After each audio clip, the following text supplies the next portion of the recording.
et bienvenue sur Europe 1. Nous sommes ensemble pour 2 heures de direct, 2 heures pour prendre le temps de se parler, de s'écouter, 2 heures pour se sentir reliés les uns aux autres, parce que si un témoignage vous touche, si vous vous retrouvez dans une histoire, vous pouvez à tout moment appeler le 39 21 pour apporter votre soutien, nous dire comment vous-même vous avez surmonté telle ou telle difficulté. Vous y serez accueillis par Asiba et Julie avec la complicité de Philippe Chartier qui réalise cette émission, et vous pouvez également participer par courriel sur le site europe1.fr ou par SMS au 7 39 21 en commençant vos messages par le mot nuit. Pour dialoguer avec Caroline Dublanche, envoyez nuit suivi de votre message par SMS au 7 39 21. 50 centimes plus coût d'un SMS. Bonsoir Salomé. Bonsoir Caroline. Alors Salomé, vous voulez me parler d'une relation qui vous dévaste, je vois, oui, sur votre absolument, fiche, et qui est absolument incompréhensible, que je n'arrive pas à appréhender, que je rejette, mais que malgré tout je suis obligée de vivre, et je ne comprends pas, je ne comprends rien, je n'arrive pas à faire la part des choses, je n'arrive pas, je ne comprends pas, voilà. Donc vous êtes mon espoir actuel devant quelque chose qui m'échappe totalement. Vous ne comprenez pas pourquoi vous êtes aussi dévastée. Voilà, absolument, absolument. Parce qu'en fait. Alors expliquez-moi déjà ce qui se passe. Alors, il se passe que, voilà, j'ai retrouvé un homme que j'avais connu quand j'avais seulement 17 ans. Lui, oui. Il était plus vieux, il en avait 29. Il s'est passé qu'une chose, qui arrive quand on a 17 ans, c'est-à-dire pas grand-chose. Mais j'étais très, très amoureuse de lui. J'ai appris incidemment qu'il était marié, donc je me suis sauvée. Et je l'ai retrouvé il y a 18 mois par l'intermédiaire de Facebook, donc d'un réseau social uniquement virtuel. Donc vous le cherchiez ? Non, je ne le cherchais pas. Ça a été tout à fait par hasard. Absolument par hasard. Je ne sais pas comment il s'est retrouvé dans mes amis Facebook et un soir il m'a contacté. C'est que lui vous cherchez alors ? Mais je ne sais pas du tout. Pour qu'il soit par vos amis Facebook. Oui. Je ne sais pas si c'est le hasard ou si c'est volontaire. Enfin bon, on s'est retrouvés, on a commencé à parler pendant une nuit entière de 10h du soir à 10h du matin. Il m'a extorqué mon numéro de téléphone et on a parlé. Il n'y a pas de hasard quand même, hein. C'est-à-dire on se retrouve pas comme ça amis sur Facebook. Je n'arrive pas du tout. Je n'arrive pas. Franchement, je ne peux prendre aucun recul par rapport à ça. J'ai dit à votre assistante que j'avais entre autres une formation de psychologue que je n'ai pas concrétisée dans la vie, puisque j'avais aussi un diplôme d'archéologue, donc j'ai choisi d'être archéologue. Oui, et c'est passionnant. Je n'arrive pas. On fouille aussi. C'est pas très éloigné. Non, c'est pas très éloigné, effectivement. Mais je n'arrive à prendre aucune distance par rapport à ce qui m'arrive. Aucune distance, c'est ça qui fait que je suis dévastée. Parce que alors, qu'est-ce qui se passe aujourd'hui avec lui ? Il se passe qu'on s'appelle, on s'écrit. Enfin, je dois avoir 300 pages d'échanges écrits, des conversations permanentes toute la nuit et tout. Et voilà, et c'est tout. Et ça me rend malade, quoi. Ça me rend malade. Bon, moi-même, je suis mariée. Qu'est-ce qui vous rend malade ? Moi, je suis mariée. Écoutez, parce que je suis totalement accrochée, enfin totalement, je me sens dépendante et je n'arrive pas à comprendre que ce qui me perturbe, c'est que c'est uniquement virtuel et que ça me rend douce. Oui, alors depuis combien de temps communiquez-vous de façon virtuelle ? Depuis 18 mois, donc ça fait un certain temps, je vous dis, c'est étrange, aucun des deux n'a cherché à rencontrer l'autre. Si, tout à fait, tout à fait. Mais on s'est raté en permanence, c'est-à-dire que lui me dit... Bon, c'est pas anodin, ça. Je ne suis plus celui que tu as connu quand tu avais 17 ans, donc je ne veux pas, j'ai peur que tu sois déçu, etc., etc. Oui. Et on s'est donné des rendez-vous, on s'est raté en permanence, enfin voilà. Oui, vous avez peur donc de vous rencontrer. Ah oui, on a peur tous les deux, apparemment, et voilà. Et puis en plus, moi, je suis mariée depuis 30 ans, j'ai deux enfants, deux grands-enfants, et bon, c'est vrai que ça fait très peur. Et lui aussi est marié? Oui, lui aussi, il était déjà, quand je l'ai connu, je ne le savais pas, il ne me l'avait pas dit, c'est pour ça que je me suis sauvée. Et, mais aujourd'hui, il est toujours marié. Oui, absolument. Il m'a dit, au départ, je lui ai dit, moi j'ai des gros problèmes avec mon mari depuis 7 ans, donc je me considère comme libre. Il m'a dit que c'était la même chose pour lui, en fait, c'est pas vrai, quoi. C'est pas la réalité. Apparemment, ça n'est pas la réalité. Donc, et quelle est la nature de vos échanges Oh, écoutez, je n'ose même pas vous en parler. C'est très, très, très passionnel, très violent, très précis. Et voilà, quoi. D'accord. Donc, j'avoue que je suis totalement dépassée par les événements. Mais vous ne pensez pas que cet homme est un peu un dérivatif à votre ennui? Peut-être. Enfin, je n'ai pas une vie très ennuyeuse puisque j'ai quand même un métier passionnant. Non, votre ennui conjugal? Oui, mon ennui conjugal, tout à fait. Non, mais bon.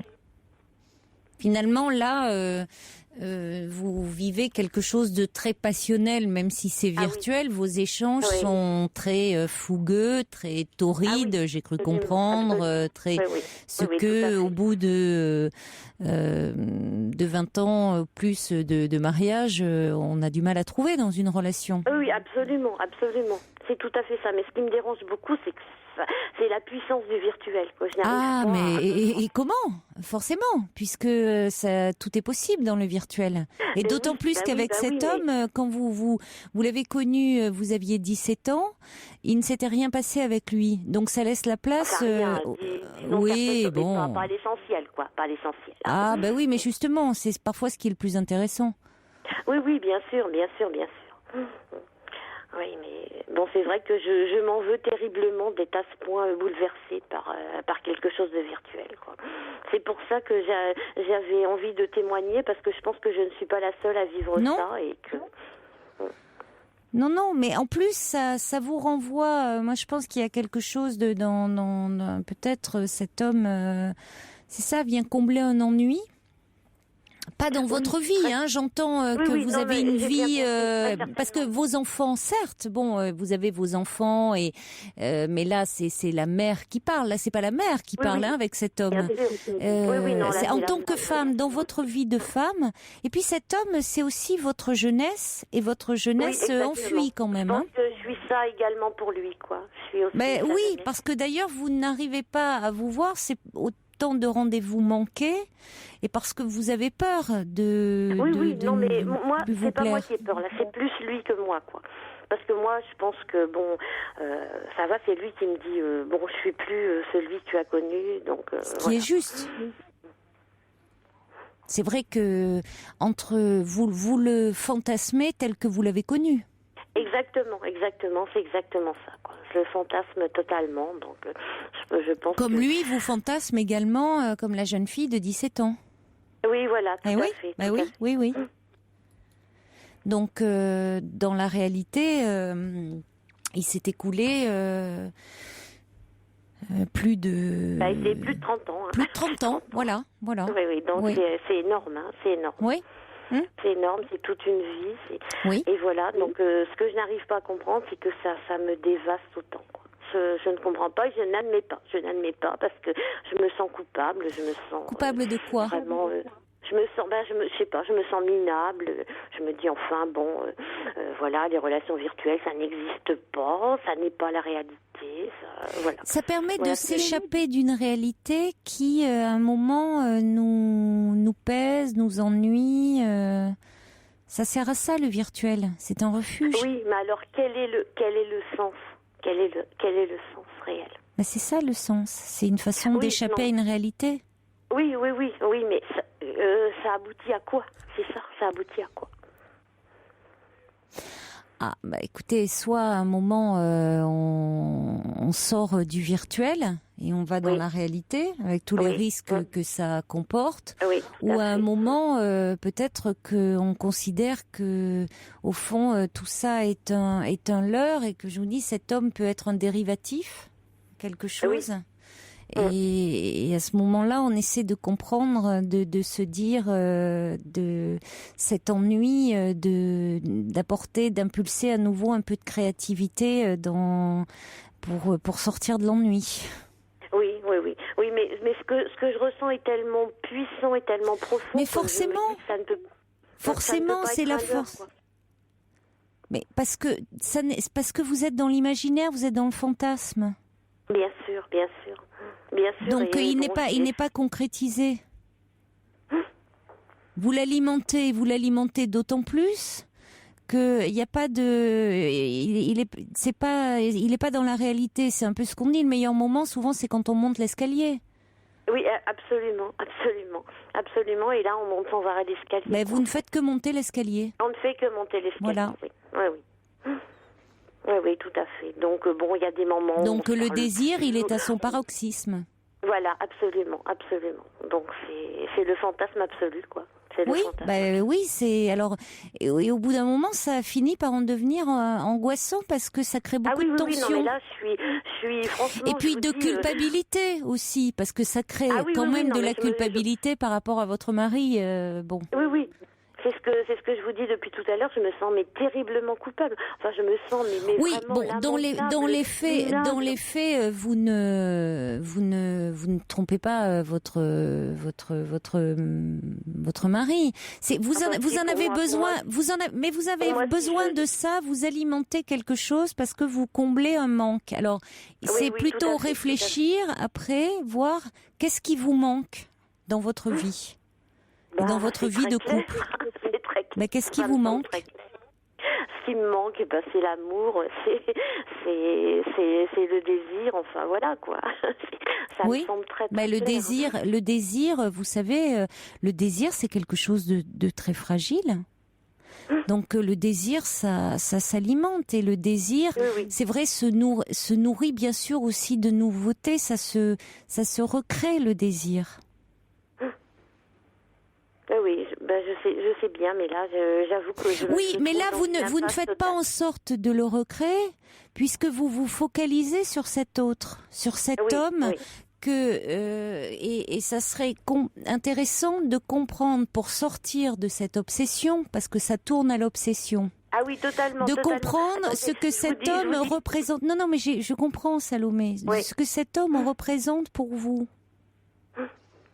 Il représente l'idéal, quoi, je pense. L'idéal. Oui, mais alors après... L'idéal inaccessible, quoi. Voilà, donc... Oui, mais c'est pour ça que, justement, c'est trop puissant et ça ne peut pas marcher. Parce qu'on ne peut pas avoir une relation... on ne peut pas avoir de relation avec son idéal. Oui, non, mais je comprends tout à fait. Mais bon, j'ai toujours été comme ça, à rêver. J'ai fait des études de littérature et tout, donc c'était très. Oui, ça vous a pas empêché de construire votre vie et de bien la réussir, apparemment. Pas du tout. Mais oui, tout à fait. Attendez, mes enfants, ma fille est médecin, mon fils est vétérinaire, donc vous voyez, je pense que j'ai fait ce qu'il fallait pour mes enfants. J'ai réussi des choses, mais voilà, là, je suis en train d'achoper sur quelque chose qui est totalement inattendu et dont je n'arrive pas à sortir.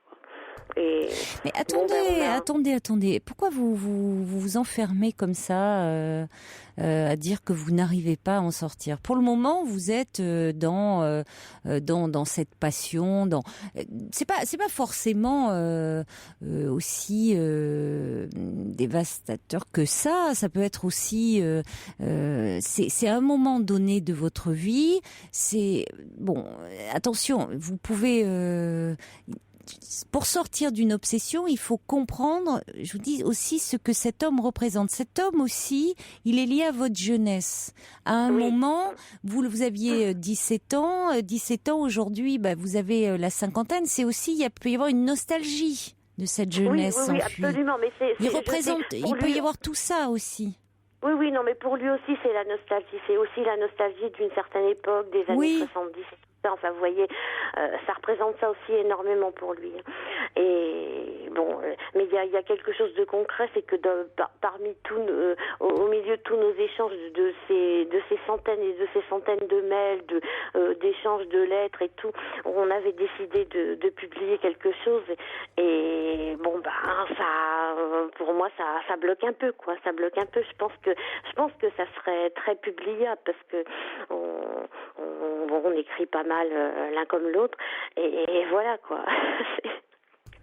À un moment, l'écriture peut être un bon moyen de se délivrer d'une obsession. Tout à fait. Donc voilà. Vous faites un roman de votre histoire qui après tout peut être très romanesque. Oui, on avait trouvé cette solution, mais là, je suis en train de me poser la question en disant, voilà, je le fais pas. Vous voyez, c'est très... Commencez à écrire. Ah oui, non, mais c'est fait. Puisque vous lui écrivez. Mais alors, écrivez. Ça peut être une façon de mettre à distance.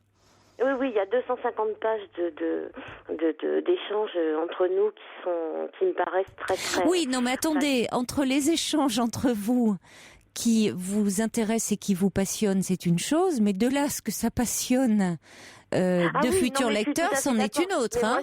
Moi, j'ai réécrit tout ça d'une façon qui soit beaucoup plus grand public. Quoi, oui, voilà. parce que ça peut vous passionner vous, mais voilà, c'est même pas une question de grand public. Il faut que après, pour que ça passionne d'autres. Oui, voilà. Bon. Je reçois des messages, il y a Eda qui dit « Cette expérience vous permet d'apprendre aussi à avoir du recul et comprendre ce qui vous manque, effectivement. » Oui. C'est ça touche à un manque.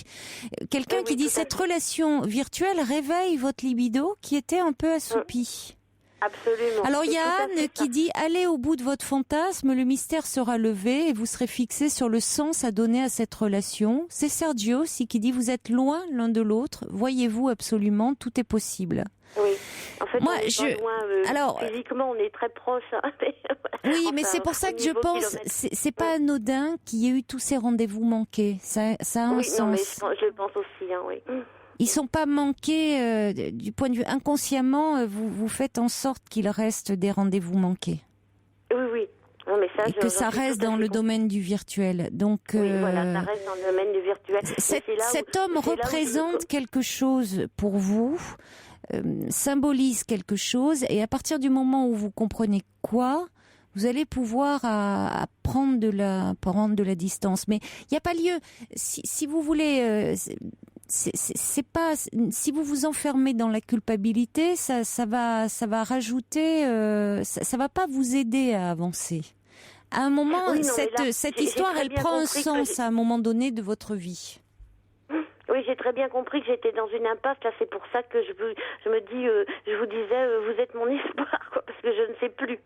Non, mais à ce moment-là, il y a Brigitte qui dit, vous pouvez aussi avoir quelques séances avec voir quelqu'un auprès d'un thérapeute. Oui, ça peut. Déjà fait, mais ça n'aboutit à rien. Ça n'aboutit à rien.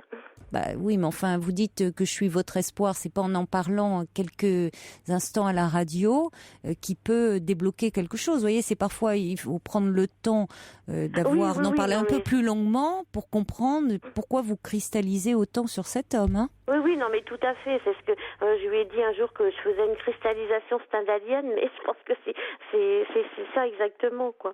C'est ça exactement. Parce que je pense que dans votre couple, bon, il y a des manques, comme on peut comprendre, hein, au bout de 20 ans, 25 ans, 30 ans de vie, 20 ans de vie de couple, il y a forcément des manques. Et là, vous retrouvez une passion, une puissance érotique auprès de cet homme. Vous vous retrouvez pleinement femme, et c'est dur de lâcher ça aussi. Hein, oui, tout à fait. Donc, mais vous pouvez, alors, c'est vrai qu'en vous accrochant à cette relation virtuelle, finalement, vous passez à côté de ce que vous pourriez réimpulser, réinventer, apporter à nouveau comme créativité dans votre couple. Oui, et ça, c'est un peu dommage. Parce que finalement, vous ne vivez rien avec cet homme. Et vous êtes dans la déception, dans la culpabilité vis-à-vis de votre mari. Donc je trouve que vous punissez, Vous ne vous autorisez à rien finalement. Vous ne vivez rien avec cet homme, concrètement, et vous punissez, enfin, vous voyez, en vous enfermant dans la culpabilité. Donc vous n'avez vraiment pas, c'est pas un rôle, parce qu'à ce moment-là, on aurait presque envie de vous dire, allez au bout de l'histoire et puis autorisez-vous à vivre quelque chose avec cet homme, tant qu'à faire. C'est ce que je me dis. Je me dis bon, on va y arriver ou pas. Et puis on a tellement peur l'un et l'autre de la déception que voilà, on ne le fait pas. Et puis malgré tout, avec mon mari, je pense que c'est trop tard, quoi. C'est trop tard.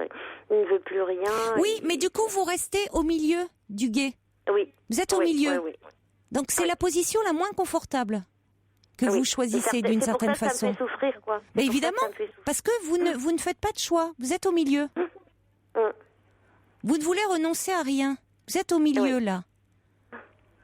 Donc c'est une situation, ça ne vous permet pas, parce que vous ne voulez pas lâcher cette relation virtuelle qui à un moment vous fait du bien, et bon, alors soit vous prenez, vous dites ça vous fait du bien, mais c'est vrai que 18 mois ça commence à être long. Sur les moments, au départ, ça vous fait du bien, vous dialoguez, voilà, cet homme vous désire, et là, ça commence à devenir trop long. Soit il se passe quelque chose et vous y allez, et soit à un moment ça s'arrête et vous vous recentrez sur votre vie. Mais c'est vrai qu'on peut pas continuer à entretenir une relation comme ça, faire monter en puissance. Vous voyez, c'est la cocotte minute qui bouge, ça finit par exploser. Oui, non, mais absolument. Ça n'a pas de sens. Que là, j'explose carrément, quoi. Oui. Vous êtes dans la tension. Oui, je suis dans la tension perpétuelle. Dans la tension et dans l'angoisse.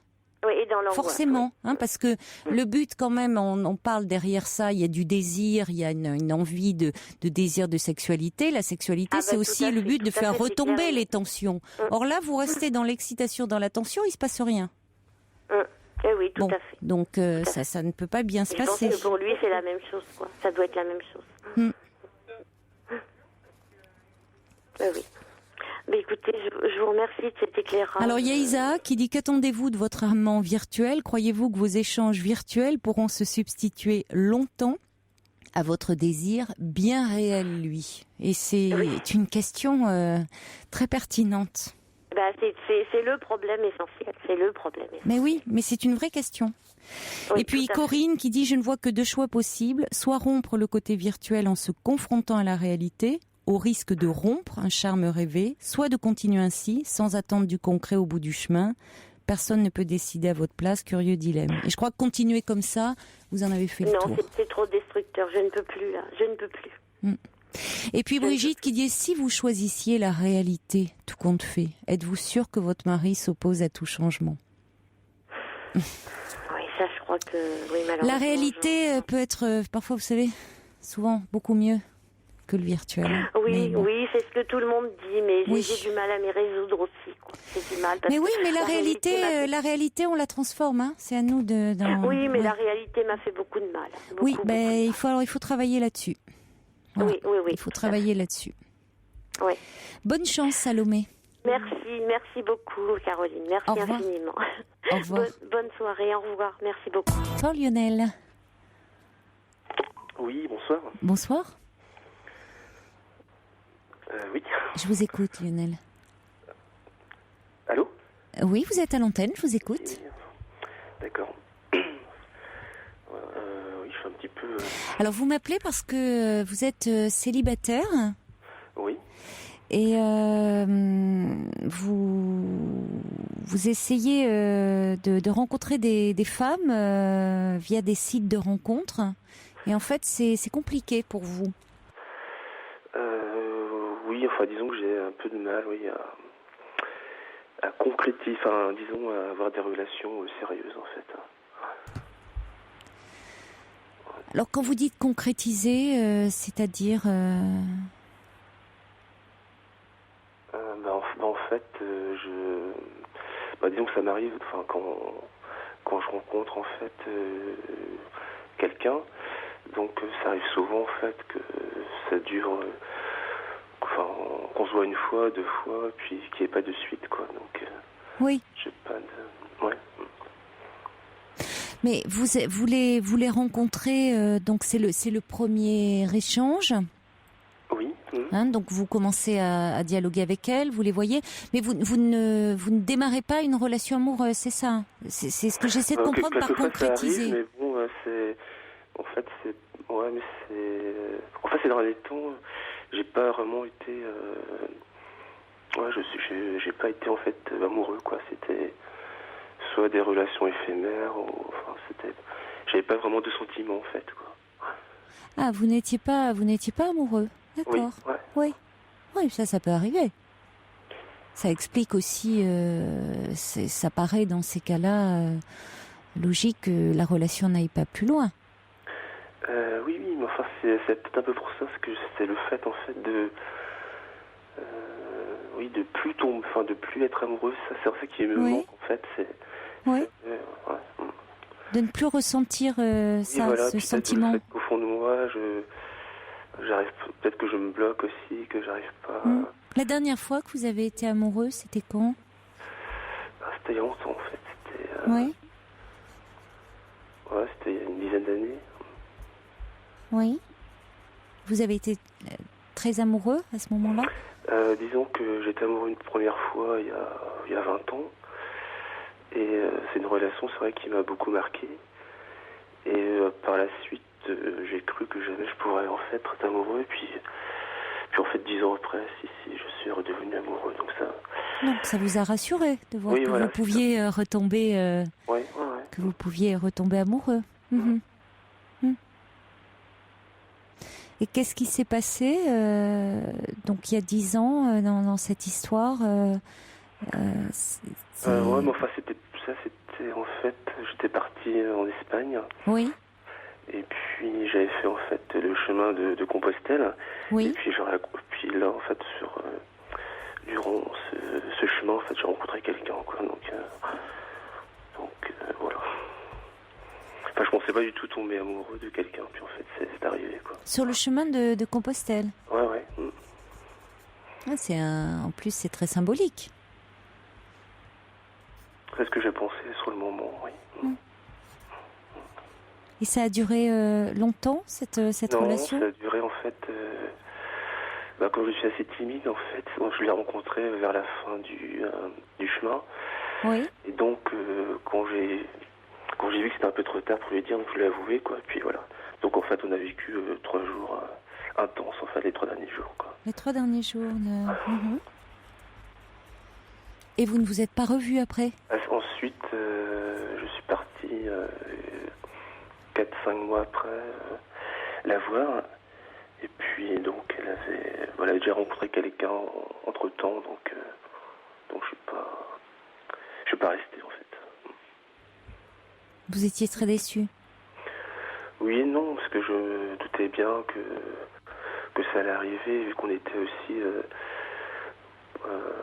elle était espagnole, déjà je parlais pas espagnol, donc on parlait soit en anglais ou soit en français, mais non, c'était c'est une belle rencontre, c'était une jolie histoire. Ça a été 3 jours, comme vous dites, très très fort, très intense, un coup de cœur, Et ça, c'était il y a 10 ans. Vous aviez quel âge à ce moment-là? J'avais 30 ans. 30 ans, d'accord. D'accord. Et depuis, vous n'avez rien éprouvé, quelque chose d'aussi fort? Si, genre, mais c'était... si, mais c'était pas réciproque, en fait. Je suis tombé sur le charme de quelqu'un, mais c'était pas réciproque. Oui. Mais... Ça peut arriver. Oui. Vous n'avez peut-être pas repris votre bâton de pèlerin aussi? Est-ce que vous avez refait le chemin de Compostelle depuis? Non. Oui ou non? Non. Ah ben voilà, je vous taquine. C'est peut-être ça qu'il faut refaire, ou d'autres d'ailleurs. Et on fait de belles rencontres. Vous n'étiez pas parti pour ça, j'imagine, au départ? Non. Mais bon. Non, en fait, disons qu'aujourd'hui, je vous appelle parce que c'est vrai que ça... au plus profond de moi, en fait, je souhaite avoir quelqu'un dans ma vie, créer quelque chose. Oui. Mais aussi le fait d'être seul depuis longtemps, il y a une sorte d'habitude, en fait, qui se crée et quelque part, je m'habitue aussi à être seul. Oui, c'est vrai, oui, on peut s'habituer à la solitude et vous n'avez pas envie de ça. Vous avez... Enfin, c'est déjà une bonne dynamique de vous dire que vous voulez pas, vous voulez sortir de ça, de cette habitude. Oui, mais en même temps aussi, je ne me donne pas trop les moyens. Enfin, si je me donne les moyens en allant sur les sites, mais bon, d'accord. Je pourrais aussi aller dans des associations, en fait. Voilà, c'est ce que j'allais vous demander. En dehors des sites. J'ai du mal, en fait, encore, parce que moi, j'ai un peu de mal encore à aller dans des associations. Pourtant, il y a une dizaine d'années, j'étais beaucoup plus ouvert. Enfin, j'ai l'impression d'être un petit peu enfermé, en fait. C'est-à-dire que c'est souvent plus compliqué. Hein, Mais bon, c'est vrai que c'est plus facile qu'on a 20 ans. Oui, c'est vrai, c'est vrai. Des relations. Je suis d'accord avec vous. Je suis d'accord avec vous. C'est souvent plus facile quand on est plus jeune.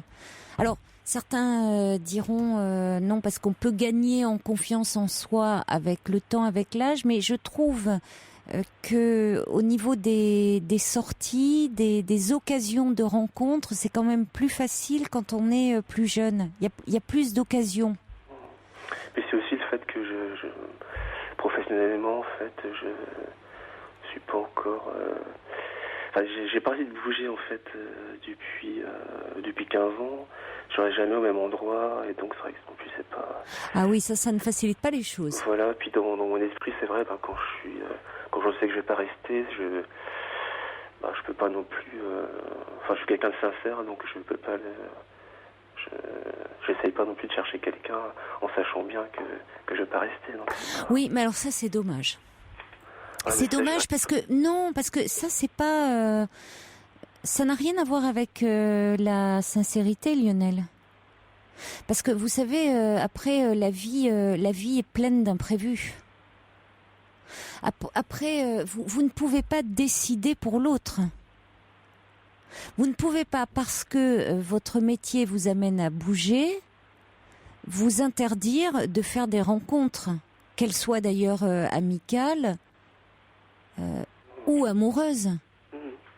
Parce que, après tout, vous pouvez rencontrer une femme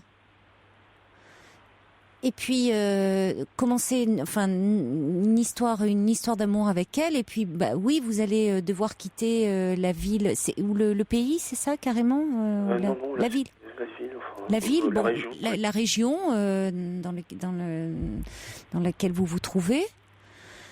Écoutez, après, c'est aussi, qui sait, cette femme, elle peut faire des choix, elle aussi. Elle peut décider, peut-être, qui sait, de vous suivre, peut-être par son travail, elle-même avoir la possibilité de demander une mutation, décider d'arrêter. Après tout, faire le choix d'arrêter de travailler pour vous suivre. Vous voyez, vous pouvez pas prendre des décisions pour l'autre. Et en tout cas, vous interdire de vivre une histoire d'amour.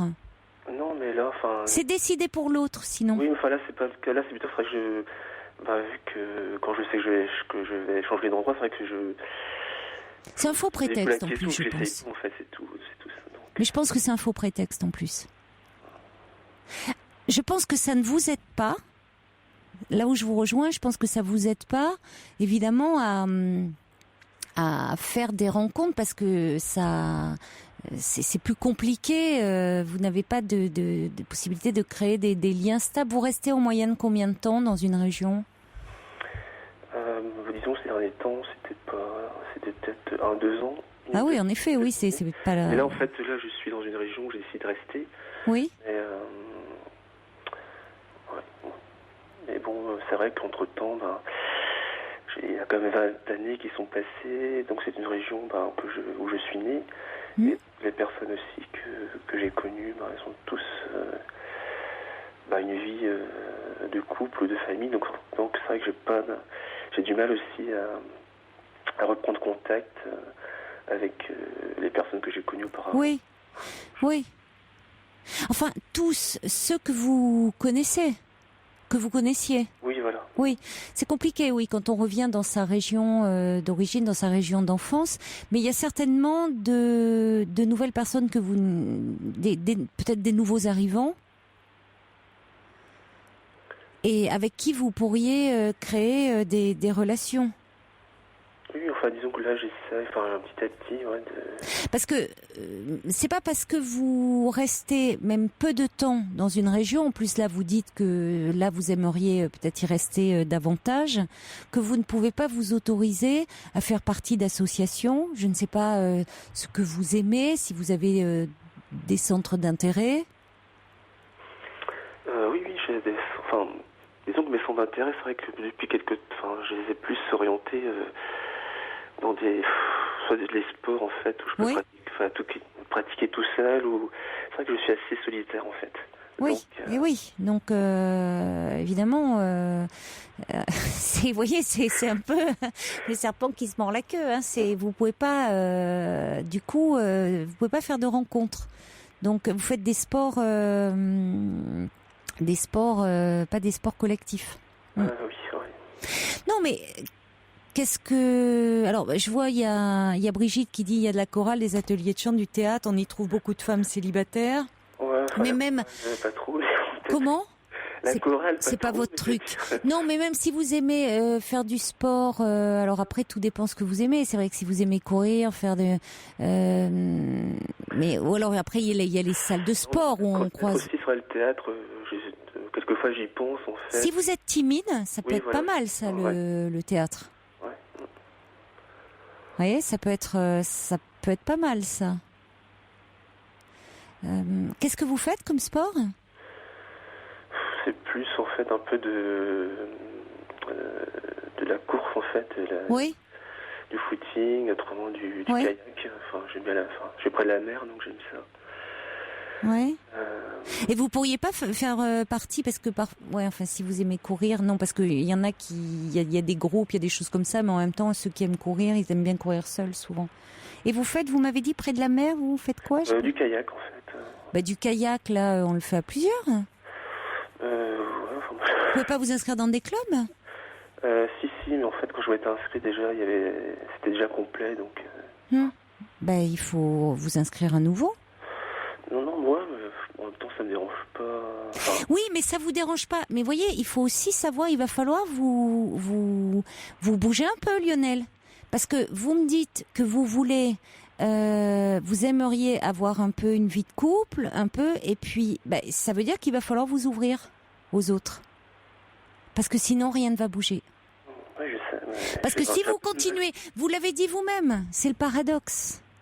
Vous êtes dans une solitude, vous avez pris vos petites habitudes de célibataire, une petite vie, bien avec vos bien rodés là, hein, bien emmurés, bien cadenassés. Et puis en même temps, il faudrait le petit coup de baguette magique là.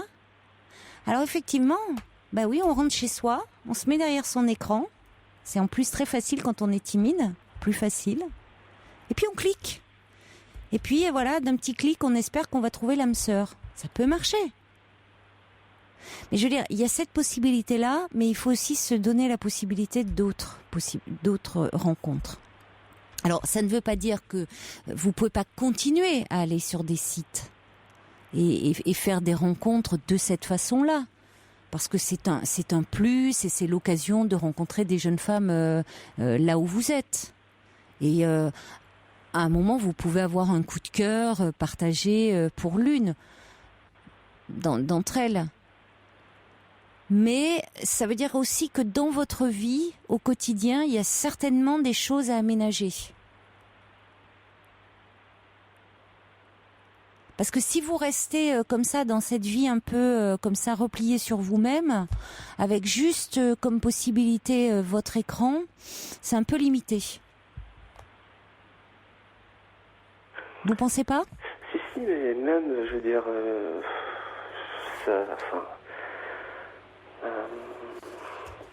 si, je suis d'accord avec vous, mais même en fait, parce que ça... Comment dire, même en fait si je rencontrais plus de monde, il y a toujours quelque chose en fait en moi, je sais pas, je suis peut-être soit trop timide ou soit ça, je sais pas comment dire ça quoi. Mais est-ce que vous avez vraiment envie de rencontrer ? Oui, si. J'ai l'impression que vous avez peur.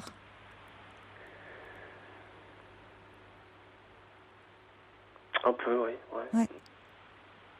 Vous avez peur, ouais. Qu'est-ce qui vous fait peur?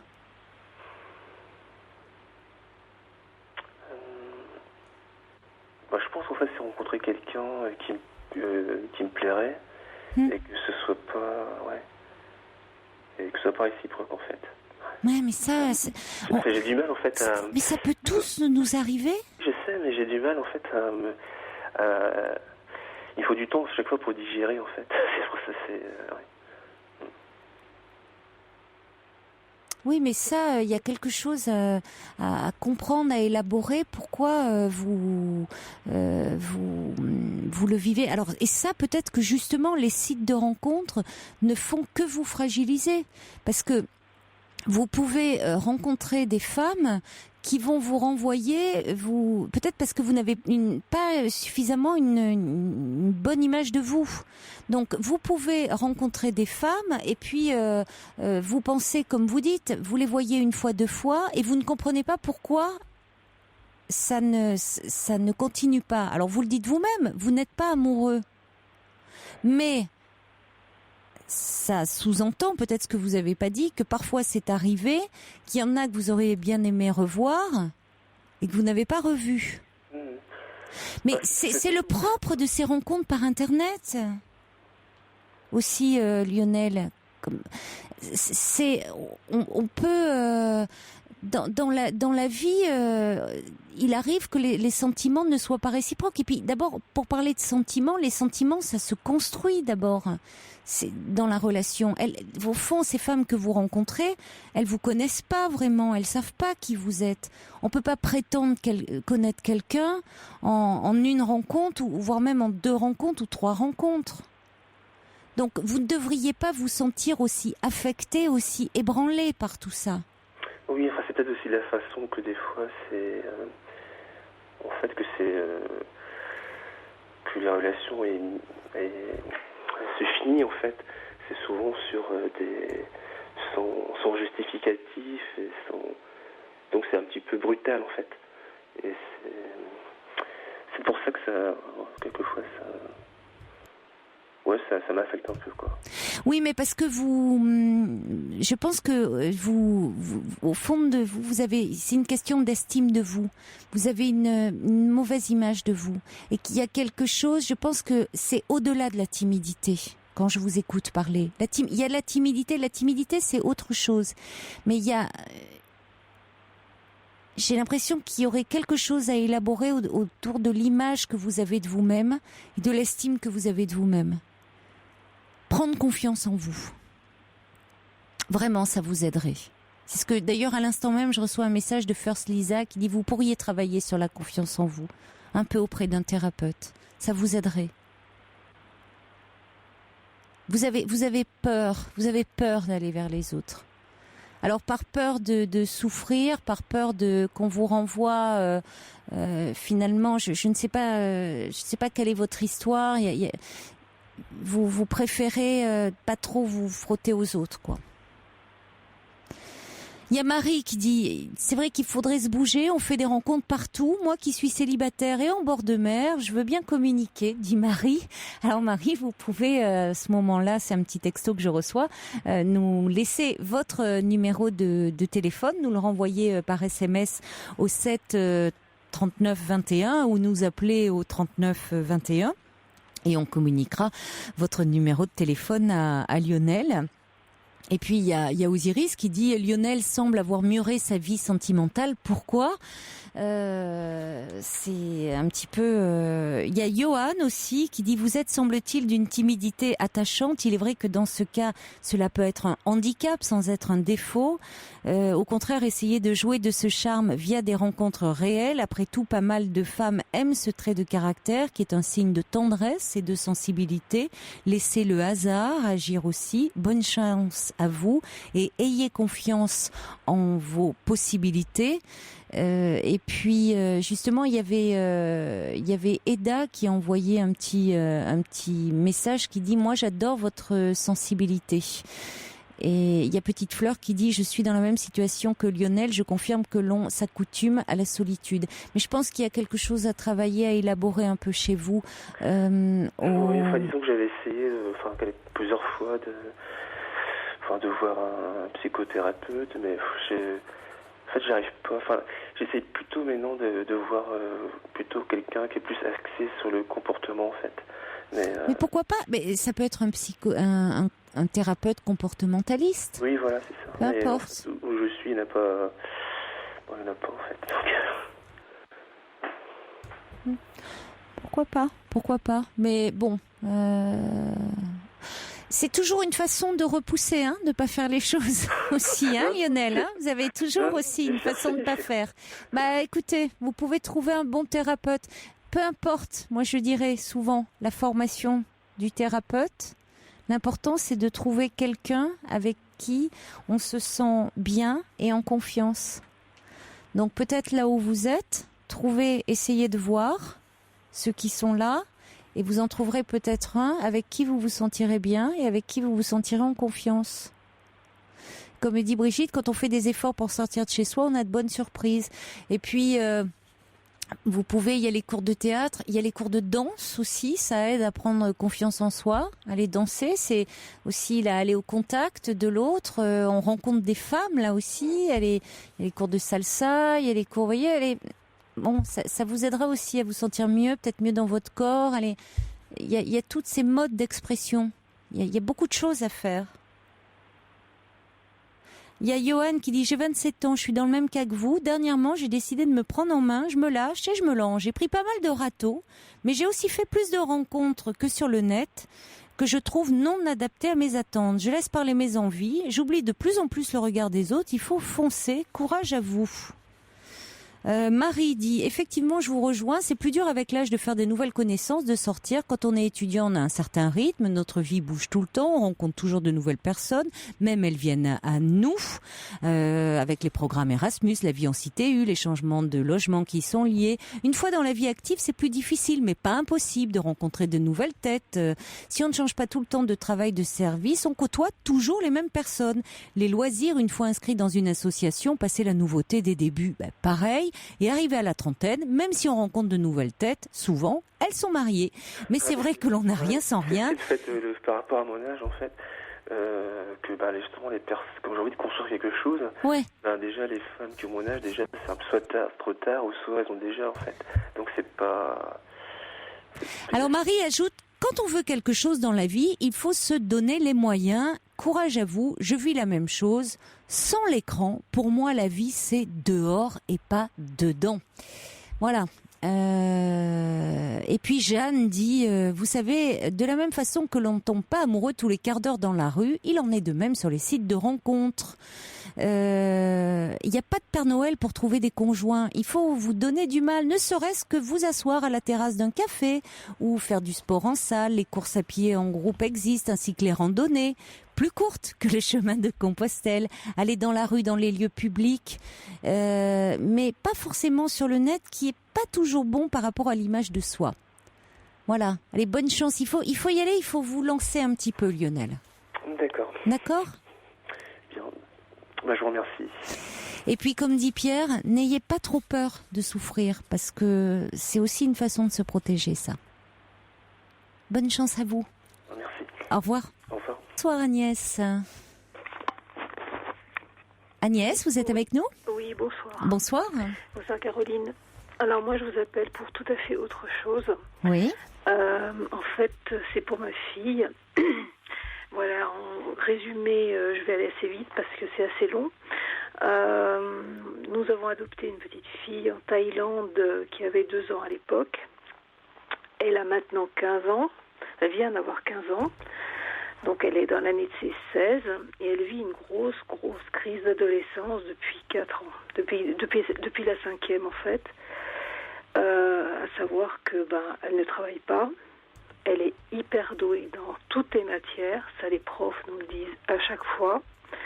Elle fait le minimum. On lui donne des cours particuliers parce qu'on a la chance de pouvoir le faire.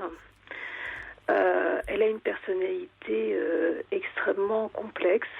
C'est-à-dire que Elle est très très enjôleuse. Elle est évidemment très jolie et elle le sait. Et elle est très lente, mais dernièrement, ça a empiré en fait. Et je vais vous dire pourquoi, parce qu'en fait, mon mari est cadre sup et il l'a mise tout de suite dans les nouvelles technologies. Alors vous voyez ce que je veux dire, portable, ordinateur, Facebook, j'en passe, dès la 5e. Et c'est ça qui a un petit peu tout déclenché, parce que petite, c'était vraiment une poupée, elle ne nous a jamais posé aucun problème, elle travaillait très bien à l'école, enfin vraiment c'était adorable. Et maintenant, elle vit au jour le jour en fait, et on n'a aucune prise sur elle, enfin moi en particulier, parce que mon mari voyage beaucoup à l'étranger.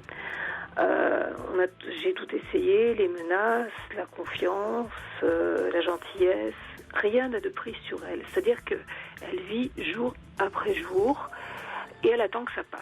C'est-à-dire que si je me mets à lui faire des reproches, à crier même, ça m'est arrivé, elle me regarde d'un air de dire « bah oui, espèce de folle ». Tu vas te calmer, quoi. On va continuer à parler de votre fille. Ce sera après le journal de minuit. Hein. Ne raccrochez pas. D'accord.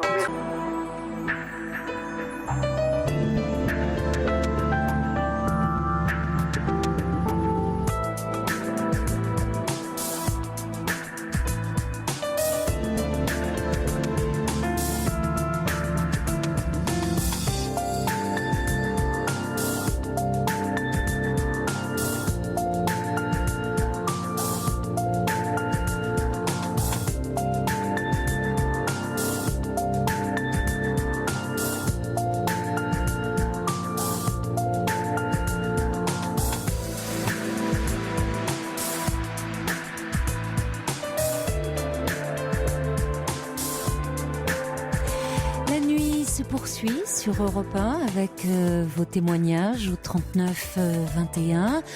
Toutes vos réflexions également par SMS au 7 39 21 ou par courriel sur le site europe1.fr. Juste avant le journal de minuit, nous étions en ligne avec Agnès. Alors Agnès, vous avez une fille de 15 ans, enfin qui va avoir 16 ans. Vous rencontrez des difficultés avec elle.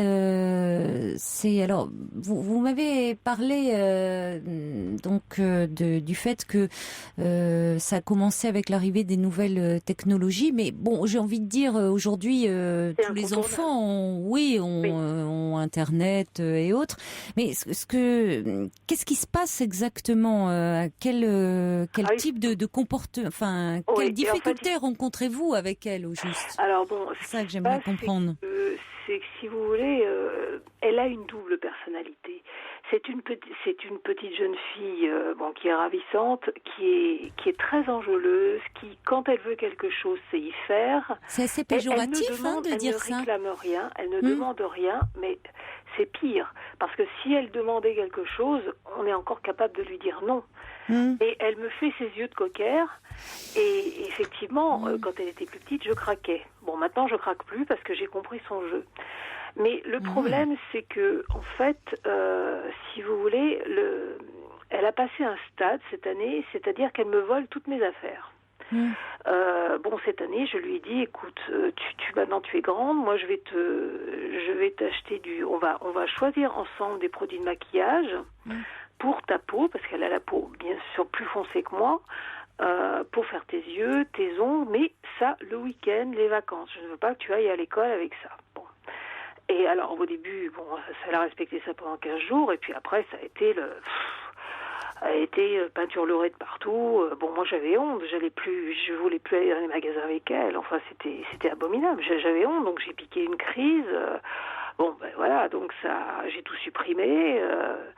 Voilà. Et alors, en plus de ça, effectivement, elle est dans une école privée, donc très mal vue.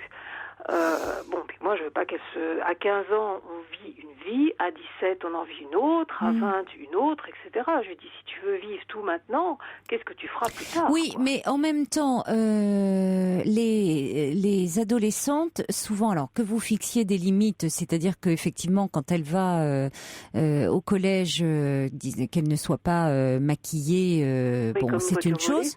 Oui, mais souvent on tombe dans l'excès à cet âge-là. C'est souvent l'âge de tous les excès. Et les jeunes filles jouent avec leur féminité, font l'apprentissage de la féminité.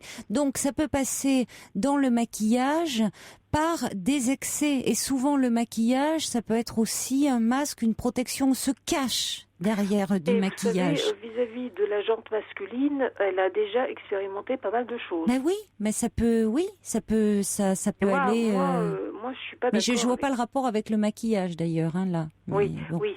Mais et puis dernièrement, moi, je me suis aperçue. Oui, puis alors, il y a deux choses encore que je voulais vous dire. Je me suis aperçue qu'elle me volait mes bijoux, elle m'a volé mon alliance. J'ai vu ça un matin au petit déjeuner. Bon, ça a duré une demi-heure jusqu'à ce qu'elle m'a symbolique, une alliance. Oui. Elle me vole mes affaires, parce que maintenant je ne travaille plus, parce qu'on a déménagé de région. Bon, avant j'avais un gros poste à Strasbourg, mais elle me vole mes vêtements. On dirait qu'elle s'approprie ma personnalité. Je sais pas, j'arrive pas à comprendre ce qu'elle cherche en fait. Elle veut faire plus vieille qu'elle n'est. Ce qui est assez classique à cet âge-là. Je n'arrive pas à comprendre. Alors, je vous cache pas que j'avais, il y a 2 ans, déjà, j'étais passée au maternel chez le professeur Ruffo, qui m'avait dit qu'avec les enfants adoptés, je vais en baver à peu près jusqu'à 18-20 ans, quoi. Il m'a dit, il ne faut pas vous faire d'illusions. Effectivement, je comprends très bien, mais il me dit, ça ne va pas se régler en 8 jours. Mais là, c'est de pire en pire. Et moi, je ne sais plus quoi faire, d'autant... Alors, dernier problème, c'est que mon mari... il voyage beaucoup, il va de Shanghai à Moscou, en passant par... bref. Donc, il n'est jamais là, à part le week-end. Il est en admiration devant elle. Elle le sait très bien. Ils sont complices tous les deux et finalement se rejoignent pour se mettre contre moi. Donc, ce qui fait que moi, maintenant, j'en arrive à me demander où est ma place. Donc, je vais dans ma chambre, dans une chambre d'amis, je lis, j'avale des somnifères et je les laisse tous les deux. Voilà. Bon, alors le problème, il est là, hein. Bah oui, le problème, il est là. Le problème, il est peut-être déjà un problème. Il est déjà au niveau déjà. Alors, ce que je voulais comment voulez-vous? Non, attendez, Agnès, on va s'arrêter là déjà. Ouais.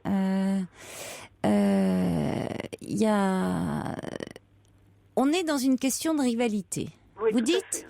Parce que dès le début, moi j'entends que beaucoup d'agressivité. Alors évidemment, elle est pas facile. J'entends bien que elle vous en fait voir de toutes les couleurs, et je comprends que vous en ayez un petit peu assez. Oui. En même temps, c'est un cap à passer. Et par moments, c'est vrai que vous parlez d'elle comme d'une rivale. Et j'ai la réponse. Je me disais, tiens, pourquoi, en vous écoutant, je me disais, pourquoi cette mère parle de façon aussi ouverte de sa fille comme une rivale? Ben oui, la réponse, je l'ai là. C'est-à-dire que vous me dites, ils s'entendent tous les deux, elle et son père, ils sont très complices, et vous vous réfugiez dans votre chambre en avalant des somnifères. J'ai plus de place, me dites-vous. Ouais, comment voulez-vous que votre fille trouve sa place? Elle est à une place qui n'est pas la sienne. Oui, je sais. Si vous n'avez pas votre place, votre fille, elle peut pas trouver la sienne. Alors, il y a déjà quelque chose à régler au sein de votre couple. Alors là... Oui. Oui, mais... Et pourquoi, finalement? Parce que votre fille, elle n'est pas votre rivale. C'est-à-dire qu'elle a besoin de vous et elle a besoin de votre soutien, même si actuellement, c'est pas anodin de vouloir prendre vos affaires. Justement, c'est aussi une façon d'être comme vous. C'est à la fois, elle s'identifie à vous aussi. Oui, c'est ça. Hein, là où vous la percevez comme une rivale, c'est aussi une façon de s'identifier à vous. Elle se construit en s'identifiant à vous. Ouais, c'est peut-être pas ce qu'elle fait de mieux. Hein. Pourquoi vous pensez que vous n'êtes pas quelqu'un à qui on peut s'identifier? Bon, je sais pas, il y a certainement des mères qui sont 1000 fois mieux que moi. Hein. Mais pourquoi pensez-vous ça? Parce que c'est la vérité. Mais... C'est la vérité. C'est la vérité, c'est tout, c'est comme ça, c'est... Mais c'est peut-être ça qui pose problème, c'est que vous pensez que vous n'êtes pas une mère sur laquelle on peut s'appuyer. Oui, peut-être. Mais et que votre fille, elle aurait besoin de ça. Bah oui, mais moi je suis dans un état... Vous doutez trop de vous. Oui, vous n'êtes pas dans un état... Voilà, en ce moment, vous vous sentez, vous n'êtes peut-être pas bien, mais ça ne veut pas dire que vous ne pouvez pas être une mère pour votre fille. Vous en doutez trop, je pense. Ouais, bah, parce que vous êtes malheureuse dans votre vie, on l'entend par ailleurs. Ah oui, je suis très malheureuse. Oui. D'ailleurs, l'autre jour, je suis partie, j'ai couché à l'hôtel, j'en pouvais plus. J'ai dit, je vous laisse tous les deux, j'en ai marre, j'en pouvais pas. Mais il ne faut pas abandonner le terrain. Oui, bah, c'est ce que M. Ruffo m'a dit aussi, mais c'est impossible. Il ne faut pas abandonner le terrain. C'est invivable, quoi. Alors là où je ne suis pas tout à fait d'accord, vous savez, il y a beaucoup de... La plupart des enfants adoptés vont bien, hein.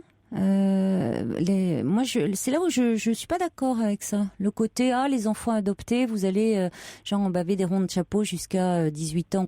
C'est pas vrai. La plupart des enfants adoptés vont bien. Les enfants adoptés à qui on a raconté leur histoire, et heureusement aujourd'hui les enfants adoptés racontent leur histoire. Là, votre fille, elle traverse une crise d'adolescence importante.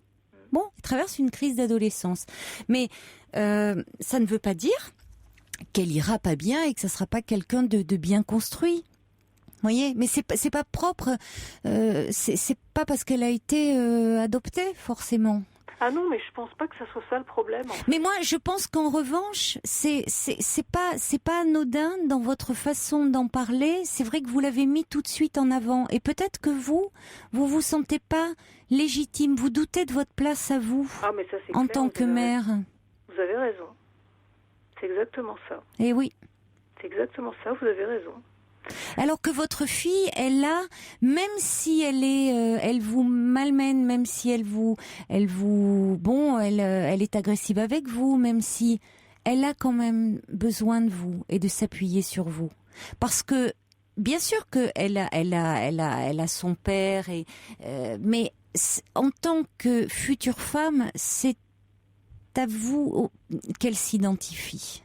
Et quand elle veut vous prendre votre maquillage, alors ça peut paraître, c'est pas que ça, hein, la féminité, c'est pas que des vêtements. Non, heureusement évidemment, ça c'est les accessoires. Des chichons de narguilé. Non, mais ça c'est les accessoires, mais elle se construit là-dessus. Et c'est là où, de la part de votre mari, il n'a pas à jouer c'est pas bien de sa part s'il s'approprie que le bon rôle, voilà, si vous voulez, de se donner le côté le bon rôle, c'est-à-dire de tout lui passer, et vous d'être dans le côté d'être la méchante entre guillemets. Je vais de caricaturer, mais vous êtes celle qui lui fixe des interdits. Hein, et puis votre mari serait celui qui dit oui ma fille non elle est pas sympa, avec moi vas-y tu peux y aller. Ça va pas.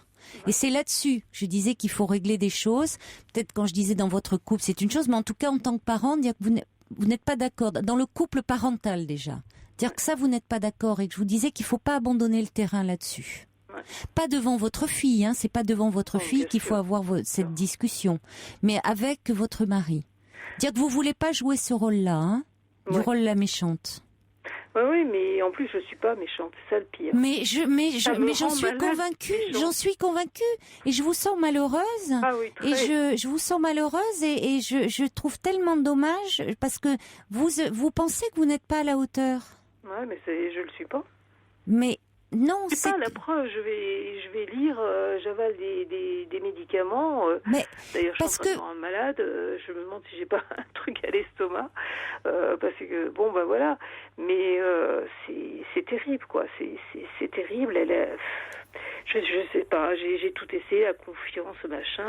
Parce que c'est important que vous repreniez votre place. Ouais, mais... Voyez, elle peut pas que vous repreniez une place déjà au sein de votre couple et que vous repreniez une place du coup votre place de mère. Il faut que vous arriviez à vous sentir légitime. Donc il faut que j'aille voir un psy, quoi. Écoutez, je crois que vous avez besoin un peu d'être vous avez besoin d'être soutenu, vous. Peut-être un peu dans ce que vous traversez. Parce que elle a été pendant 2 ans en CMP, tout au début à 13-14 ans, et la pédopsie m'a dit: mais Ève-Marie va très très bien. Elle est très très bien, parce que faut dire qu'on l'avait mis en internat. Ça, c'était une brillante idée de mon mari aussi. Et elle a commencé à se faire des scarifications. Alors évidemment, on a été la chercher dans la demi-heure qui suivait. C'était à 200 km, et là je l'ai tout de suite mis en CMP, et la pédopsie, la première fois que je l'ai vue, elle a rigolé. Elle a dit: votre fille, elle est pleine de vie, elle rigole. La pédopsychiatre disait ça? Oui. Et non, ça devrait vous rassurer. Bah oui. Oui. Mais elle essaie, oui, c'est ça, elle est à l'âge où elle essaye un peu tout, quoi. Elle essaye tout, voilà, c'est cet âge-là. Alors ça veut pas dire qu'il y a des moments où il faut pas reprendre les choses en main, et vous avez raison de dire, quand elle se maquille comme une voiture volée, non, au collège, non. Ah non. Alors après que, par moment, elle soit, elle fasse des essais, que, vous voyez à la maison, c'est vrai que ça donne un peu n'importe quoi. C'est aussi, vous savez, le maquillage, c'est aussi une façon de se protéger. C'est aussi, parfois c'est l'excès, mais c'est aussi un masque. Il y a, quand elle vous vole, là non, hein. Là, il y a pas lieu d'être conciliante par rapport à ça. Ah non, là, le coup de l'alliance, je l'ai pas digéré. Hein. Oui. Alors c'est très symbolique parce qu'effectivement, là, elle s'approprie quelque chose. Alors, il y a quelqu'un, il y a Corinne qui dit: sa fille ne lui vole pas ses vêtements ou ses bijoux, elle les emprunte. Il y a de l'amour derrière ça. Bon, un peu de distance et d'humour aide souvent à traverser cette période de l'adolescence. Ne lâchez pas. Ouais, mais enfin, il n'empêche qu'il faut quand même des sanctions. Qui sont proportionnées en rapport avec ça, mais quand même des sanctions. Vous voyez, il faut pas, on passe pas sur des choses comme ça parce que sinon on laisse tout faire. Mais il faut, comme dit Daniel, abandonner le terrain, ça serait l'abandonner. Donc il faut pas abandonner. Surtout que pour le coup, la problématique de l'abandon, elle connaît quand même. Oui, voilà, donc il faut pas abandonner le terrain. Mais il y a Laurence qui dit: votre fille grandit tout simplement. Donc il est normal qu'elle cherche un peu à se détacher de vous. C'est dans l'ordre des choses, c'est le propre aussi de l'adolescence. Mais en même temps, à l'adolescence, c'est ça, ils sont à la fois dans ce côté lâche-moi, ils se détachent, et puis en même temps, surtout, me laisse pas tomber. Donc, quand vous allez à certains moments vous enfermer, et surtout dans votre chambre, et c'est somnifères et autres, là, elle peut se sentir terriblement abandonnée. Donc, vous, ça montre que vous avez des moments où c'est parce que vous êtes mal, et ça, de ce mal-être, il faudrait que vous puissiez être un peu aidé, et peut-être, je dirais, il y a quelque chose à revoir au sein de votre couple, mais peut-être déjà vous pouvoir en parler vous, parce que c'est pas de la part de votre mari, c'est pas Clean qu'il instaure une telle complicité, que ça soit en tout cas à vos dépens. Oui, mais il a toujours fait ça. De toute façon, même avant qu'on ait cette petite fille, c'est son boulot qui passe avant le reste. Il a pas, vous voyez, ce côté père trop copain, trop. Il se donne le beau rôle. Ouais, puis il s'envoie. Il est dans la séduction. Absolument. Et ça, c'est pas bon, surtout dans le côté pour un père vis-à-vis de sa fille, c'est pas bon d'être dans la séduction. Exactement. Oui, mais je lui ai dit, tu sais, fais attention parce que. Et ça serait à lui, comme le dit Cathy, de vous redonner votre place de femme, et donc aussi, donc ne doutez pas de votre place de mère. C'est ça. Il faudrait vraiment que vous repreniez confiance en vous. Et ça, peut-être le fait un peu de parler, comment on le fait là ce soir, un peu plus longuement, ça vous aiderait. Vous aiderait un peu à reprendre confiance en vous. Et à vous dire que vous êtes la mère que vous êtes, Agnès. Franchement, pensez aux paroles de la pédopsychiatre. Elle va pas si mal que ça, votre fille. Ah, mais elle va même très bien. Alors. Vous avez fait du bon travail. Oui. Pourquoi vous en vouloir à ce point-là? Peut-être qu'il y a quelque chose, elle vous renvoie quelque chose à votre histoire, vous, d'adolescente, où il y a peut-être des choses plus profondes, je ne sais pas. Oui, tout à fait. Hein, oui. Non, peut-être qu'il faudrait réfléchir à ça.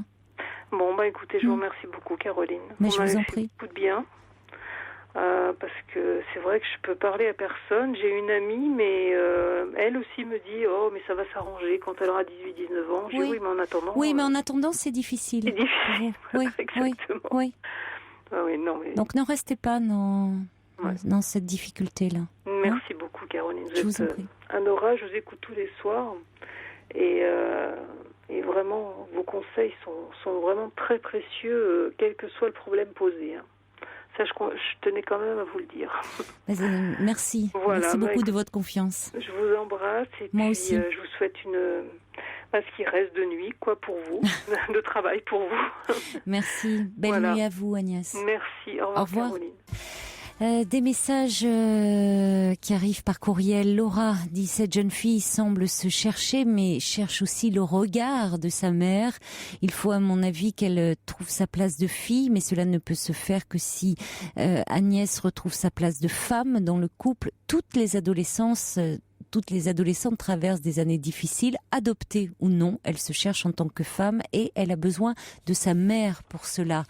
Jeanne dit: si vous partez lorsque votre mari revient, vous laissez la place libre en quelque sorte à votre fille, ce qui la conforte dans son identification à vous et lui donne la sensation de vous remplacer, voire de vous évincer du couple. Il est normal qu'elle s'identifie à une femme adulte, vous.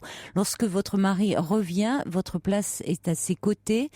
Votre fille au milieu de son père et de sa mère et non seule avec lui. Le vol de l'alliance n'est pas anodin. Son père est pour elle le premier homme qu'elle a séduit avec les atouts d'une femme et l'aboutissement, l'alliance, dit Jeanne. Pourquoi ne pas aller voir une psy en famille? Votre mari entendrait peut-être mieux un professionnel. On va accueillir maintenant Jeanne. Bonsoir. Bonsoir. Bonsoir Jeanne. Bonsoir Caroline, merci de m'accueillir sur l'antenne. Mais je vous en prie. Alors je vous sollicite parce que, je vous sollicite dans l'anonymat parce que mon histoire ne peut pas se dévoiler comme ça en plein jour, je dirais. Je vous sollicite parce que je porte un secret qui peut-être n'en est pas un, mais que je considère comme un secret. C'est-à-dire que j'ai une fille de 32 ans. Et je pense que ma fille n'est pas la fille de mon mari dont je me suis séparée, puisque je suis divorcée actuellement, mais elle est la fille d'un homme que j'ai connu quand j'avais 15 ans au lycée. Je suis originaire du Nil, des Antilles. Oui. Et cet homme, je l'ai connu, je l'appelais Pierre, c'est pareil, parce que il faut que je reste un peu dans l'anonymat. Et je l'ai connu, j'avais 15 ans, lui il en avait 17. Alors c'est un homme que j'aurais dû épouser, avec qui j'aurais pu faire ma vie, parce que c'était vraiment le grand amour, je l'ai beaucoup admiré, c'est un homme, et lui aussi en fait, on a une relation qui est très très très, je dirais très importante depuis cet âge-là, et en fait on ne s'est jamais quitté, bon, on n'a pas pu concrétiser cet amour. Il a fait des études en France, moi aussi, donc mes parents sont venus ici, je suis restée en France et lui est reparti. Il voulait que je reparte avec lui au moment où il repartait aux Antilles. En fait, je ne l'ai pas fait. Parce que mes parents m'influençaient pas mal, mais non, tu vas pas partir, tu te rends pas compte, ton avenir est ici, etc. Et donc, après ça, cet homme, on est toujours resté en contact. Soit par téléphone, soit... Il s'est marié, je me suis mariée, mais toujours, comment tu vas, comment vont tes enfants, etc., etc. Et puis on est resté en contact et on a même eu des relations extra-conjugales. Et donc, à la suite, probablement d'une rencontre avec lui, donc pendant mon mariage, donc je me suis mariée avec un métropolitain, et donc j'ai eu une fille, mais au moment où j'ai eu cet enfant, comme toute femme, il m'a semblé qu'effectivement, ça pourrait être une naissance suite à justement une rencontre avec lui. Mais vous n'en êtes pas certaine. Comment ? Vous n'en êtes pas sûr. Et voilà, c'est ça. Je n'en suis absolument pas sûre. Parce que vous aviez en même temps des relations avec mon mari. avec votre mari. Voilà, mon mari. Donc il vous a semblé ou vous en aviez le désir? Vous auriez aimé que cet enfant...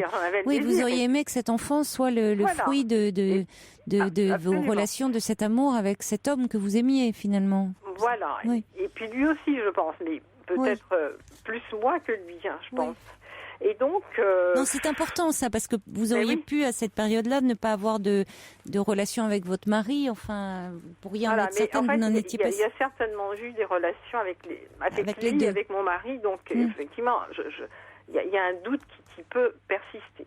D'accord. Sauf que jusque-là, bon, en ayant vu les photos de cet enfant et en ayant discuté avec lui après, parce qu'on s'est revus après cette naissance, oui, mais c'est mon portrait, comme on dit, tout craché.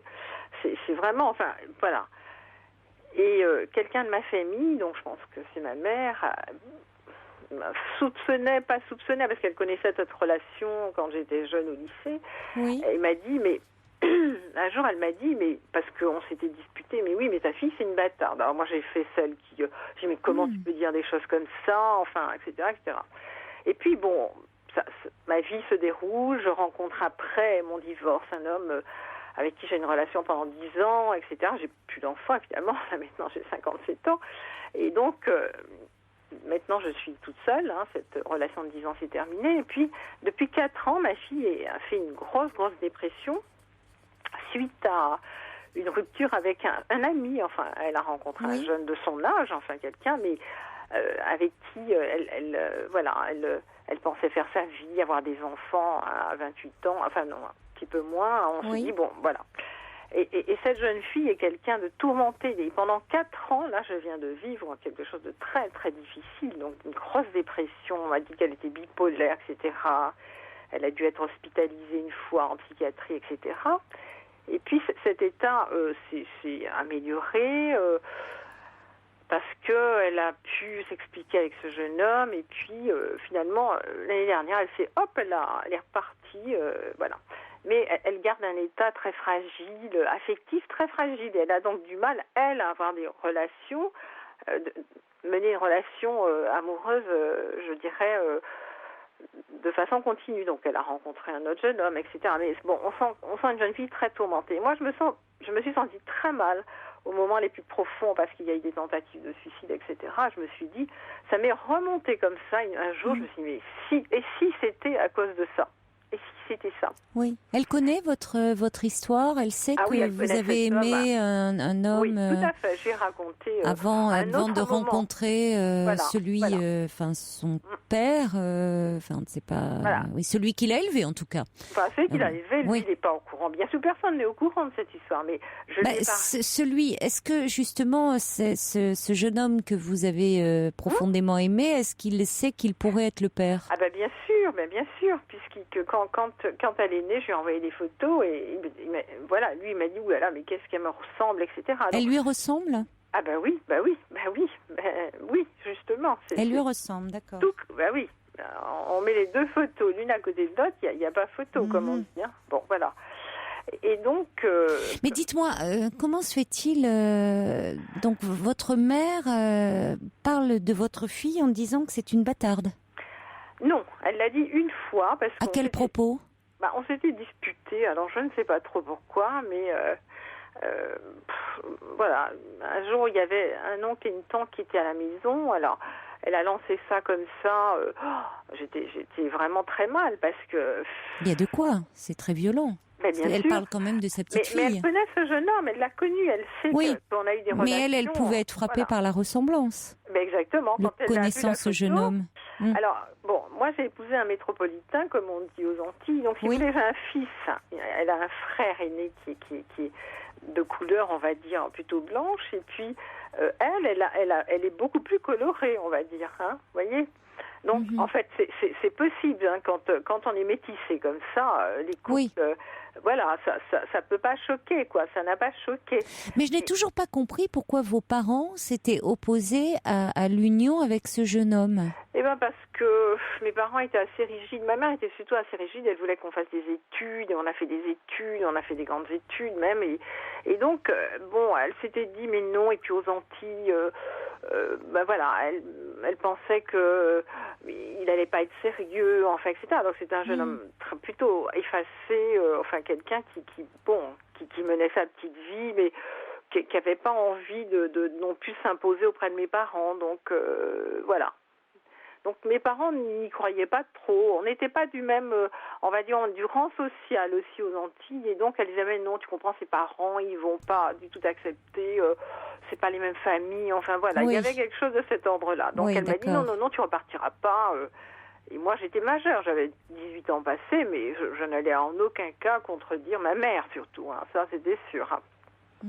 Donc je ne suis pas repartie. Mais ça m'en a coûté parce que je me suis dit c'est quand même dommage. Enfin bon, j'étais quand même assez triste de ne pas repartir. Donc on s'est revus jusqu'à ce que... Et cette histoire me tourmente parce que... voilà, alors, me tourmente pourquoi ? Parce que l'année dernière, il est revenu, donc on a aussi...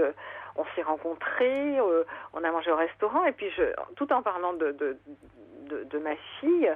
Je lui dis, mais tu sais, vraiment, là, je suis embêtée. Je pense que cette période difficile pour elle peut être liée à cette histoire, quoi. C'est peut-être parce qu'il y a ce secret qui transpire entre nous, elle et moi. Enfin, bref. Et je lui ai dit, mais j'aimerais bien... j'ai une thérapie aussi. Moi, j'ai un psychologue, j'en ai parlé. Elle me dit, mais qu'est-ce que vous souhaitez ? Alors... Moi, j'ai dit, mais j'aimerais bien savoir, quoi. Alors, elle me dit, vous voulez faire un test de paternité ? Je dis, mais oui, pourquoi pas ? Mais en même temps, je pense à ma fille, quand même. Elle a 30 ans, lui annoncer quelque chose comme ça, alors qu'elle vient de faire une grosse dépression. Ça me paraît quand même un peu bizarre, enfin, un peu difficile à... Elle n'a jamais posé de questions, elle ne... Alors non, elle est... Bon, non, pas du tout, mais elle aime beaucoup cet homme. Ils se sont rencontrés parce que c'est mon ami. Alors elle discute avec lui. En plus, elle a des expressions qu'il a sans l'avoir connu vraiment. Mais est-ce qu'elle n'en est pas forcément consciente ? Elle ne vous en a pas parlé parce que parfois le principal intérêt... Oui. Pas du tout. Elle me dit, qu'est-ce qu'il est gentil. D'accord, mais elle ne vous a pas parlé de ressemblance. Ah, pas du tout. Quelle relation elle a avec, alors moi je vais dire avec son père, parce que je considère, c'est-à-dire votre mari, celui qui l'a élevé. Voilà, alors, bon, quand elle était petite, bien sûr, son père, c'est son père. Il est, bon, mais après le divorce, mes deux enfants ont été des adolescents assez agités. Oui. Mon mari s'est retiré à un moment donné, on a divorcé, et même après, il aurait dû s'occuper de ses enfants, et c'est vrai que dans cette agitation d'adolescence, il s'est retiré, il a dit, bon, écoute, franchement, là, j'étais toujours assez protectrice comme mère, j'ai voulu vraiment les protéger de leur adolescence tourmentée, et en fait, il en a eu marre, il m'a dit, bon, ben, basta. Donc, il s'est un peu retiré, il habite dans une autre région de France, et puis, bon, avec son père, donc ils ont été beaucoup avec moi, mais dans la tourmente, et puis, lui, il a dit, bon, ben, basta. Donc, il n'y a pas vraiment de relation... Pour elle, son père, elle dit, mais il s'est jamais occupé de nous, même si toi, tu as été en difficulté, mais au moins tu t'es occupé, alors que lui, elle en parle comme ça de son père. Il y a eu une cassure au moment du divorce, au moment de l'adolescence. Voilà. Donc, en fait... Ça n'a pas repris après. Il se téléphone, mais sans plus, hein, voilà, les anniversaires, voilà, les choses comme ça, très ponctuelles. Et pour elle, elle dit, il s'occupe pas de nous, quoi. Enfin, il s'est pas occupé de nous, donc voilà. D'accord. Donc, cette relation avec un père, c'est...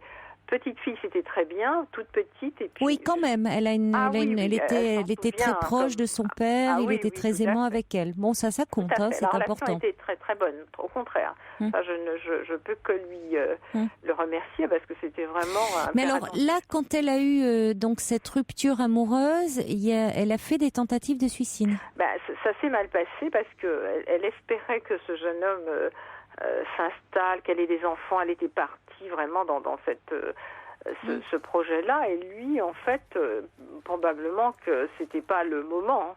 Mais c'est un jeune homme très très gentil, très sympathique, mais c'était pas le moment. Donc, c'est vrai qu'elle est tombée des nues, et donc elle s'est mise dans elle a été dans un état dépressif très important, enfin impossible de se relever de cet état enfin ça a duré assez longtemps, donc elle a pas travaillé, des ruptures de contrat de travail, enfin très très difficile. Jusqu'à l'année dernière où ils se sont expliqués, elle dit mais je ne comprends pas pourquoi, enfin elle n'arrivait pas à comprendre, alors que lui disait non c'est fini, je peux pas, puis il pouvait pas non plus suivre ma fille parce qu'elle était pas très bien quoi, c'était difficile de gérer. Est-ce qu'elle va mieux aujourd'hui? Alors aujourd'hui elle va mieux, mais je pense elle va mieux, c'est-à-dire qu'elle gère sa vie, elle retravaille, mais je la sens très anxieuse, parce que voilà, je la sens pas bien et elle ne veut absolument pas faire de thérapie. Elle a arrêté tous ses médicaments. Enfin, elle a quand même fait une thérapie après. Oui, après, pendant, oui, mais de façon très, vous voyez, très très découpée. Et là maintenant, si on lui dit psy, pouf, elle dit non catégorique, point barre. Je me débrouille, je vais y arriver et j'y vais.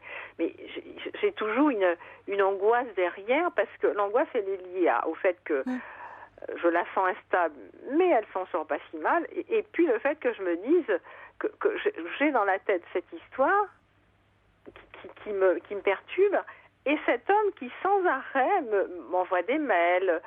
Mais vous avez une relation amoureuse aujourd'hui avec cet homme, vous? Mais pas du tout. Pas du tout. Pas du tout. On s'est vu l'année dernière, mais il a voulu reprendre, me disant, maintenant, il a 60 ans. C'est-à-dire que depuis l'âge de 15 ans, on se connaît, il a 60 ans. Et il me dit, mais j'aimerais bien vivre avec toi, tu es l'amour de ma vie. Mais votre question, c'est vous demandez s'il faut lever ce secret. C'est-à-dire que je me dis, je suis très, très mal par rapport à ça, parce que je ne sais pas quoi faire de cette histoire, quoi. Voilà, c'est ça. Faut-il lever ou pas Le problème, c'est que vous ne savez pas si c'est réellement son père. Voilà, c'est ça. Et quand j'en ai parlé avec cet homme, je lui ai dit, il m'a dit, alors qu'est-ce que tu veux qu'on fasse un test de paternité? Alors je lui ai dit, mais pourquoi pas? Et c'est pas facile d'abord. Parce que oui, mais ça, il faudrait l'accord de votre fille. Exactement. Et je me dis qu'elle est peut-être pas prête à entendre ça non plus. Oui, est-ce que c'est pas vraiment la fragiliser là où vous la sentez fragile? Alors en même temps, est-ce qu'elle détient pas un savoir un peu inconscient de cette histoire? Voilà. C'est pour ça que je vous demandais un petit peu quelle relation elle a avec l'un et avec l'autre. C'est-à-dire qu'est-ce que au fond vous lui avez parlé, parce que c'est attention à pas projeter ce qui relève évidemment de vous, de vos attentes, de votre histoire, de vos désirs sur son histoire à elle. Alors peut-être c'est pas anodin non plus suite à une séparation amoureuse de vouloir mettre fin à ses jours, parce qu'on sait bien que dans ces cas-là ça arrive à tout le monde à un moment donné ou à un autre de sa vie d'être quitté. Pour autant, heureusement, on ne veut pas tous mettre fin à ses jours. Donc il y a une souffrance derrière, une vraie détresse. Et là, les racines, elles sont à chercher dans le passé. Alors, c'est vrai que, je ne sais pas, il y a peut-être d'autres explications aussi. Là, vous nous en donnez une. Je ne sais pas, il peut y avoir d'autres explications. C'est pas forcément la seule. Peut-être qu'il y a quelque chose d'un savoir. C'est vrai que c'est, si vous voulez, d'un savoir interdit. Et quand il y a quelque chose, c'est savoir qui est son père, c'est quand même savoir de quel désir on est né et quelle est sa lignée paternelle. Donc ça peut être intéressant de savoir, de détenir quelque chose concernant sa vérité, c'est ses origines, même si après on est élevé par un autre homme qui est, comme le disait Françoise Dolto, son père d'amour, son père d'éducation. Maintenant, c'est toujours compliqué quand un secret est levé aussi tardivement. Parce que c'est pas sans conséquence, parce que ça veut dire que ceux à qui on faisait confiance, les parents, vous en l'occurrence, nous ont menti pendant toutes ces années. Donc à qui on peut faire confiance? Donc vous voyez, j'imagine que vous en parlez de tout ça en thérapie. Mais bien sûr. Donc je suis plutôt là, en fait, c'est plutôt moi qui ai envie de lever ce secret, parce que ça me pèse, alors que elle ne le réclame pas, puisqu'elle n'est pas censée. Non, elle vous demande rien. Mais non, elle ne me demande rien. Mais moi, j'ai fait une association qui me Pourquoi vous perturbe. voulez le lever, ce secret, Ben, après tant d'années? en fait, je me dis que peut-être que ça, son état de santé est lié à ça et que ça pourrait lui peut-être lui apporter un élément de mieux-être. Voilà, c'est l'idée que j'en ai aujourd'hui. Hein. Je dis bien, c'est l'idée que j'en ai, quoi. Voilà, parce que... Vous pensez qu'elle a une mauvaise image d'elle, une mauvaise image des hommes? Elle a une très mauvaise image d'elle. Hein. C'est quelqu'un qui est tout le temps sur... voilà, il faut qu'elle soit parfaite, par contre. Ça, elle a un comportement qui me perturbe aussi, parce qu'il faut qu'elle soit parfaite. Quand elle sort, il faut qu'elle va remettre 36 fois sa robe. Elle est très jolie, donc elle a même pas besoin de tout ça, mais il faut qu'elle soit hyper parfaite, tirée. Enfin, vraiment. Donc on pourrait se dire effectivement un peu comme un enfant qui, dans ces cas-là, ça rejoint un peu la question des enfants adoptés. On en parlait, qui peuvent se demander pourquoi on m'a abandonné, pourquoi mes parents de naissance sont pas restés auprès de moi. Donc c'est parfois pourquoi mon père a pas pu être dans la réalité, être mon père, pourquoi il n'est pas resté auprès de moi. Peut-être qu'elle a en elle un savoir inconscient et qu'elle se pose des questions. Voilà, et que si elle avait été mieux, si elle avait été parfaite, il serait resté. Peut-être, je ne sais pas, hein, ça peut être une interprétation, mais peut-être que vous donnez ce sens-là, peut-être qu'il y a d'autres raisons à cela. Oui, elle a été aussi certainement... Mais si vous voulez, ça peut être pour vous, ça peut aussi vous enlever, sortir d'une culpabilité, parce qu'il y a aussi une culpabilité, c'est ça. Vous voyez votre fille, elle est mal, donc vous en voulez, vous êtes dans la culpabilité, mais ça peut aussi être, comme le dit Salomon, être aussi dévastateur. Donc il faut pas. Et oui, donc moi je vis avec ça. En fait. Peut-être vous avez lu le livre de Serge Tisseron sur les secrets de famille? Oui, justement. Oui. Justement. Parce que ça pourrait un peu vous éclairer. Il en parle un peu de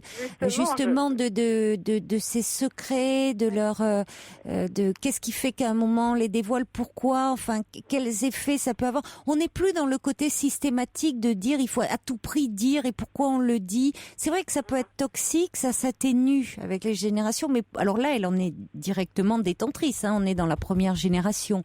Mais on n'est plus dans le côté systématique de dire, parce qu'on sait qu'il y a parfois des révélations, quand elles sont tardives, qui peuvent être aussi extrêmement dévastatrices. Il faudrait que ça puisse être travaillé.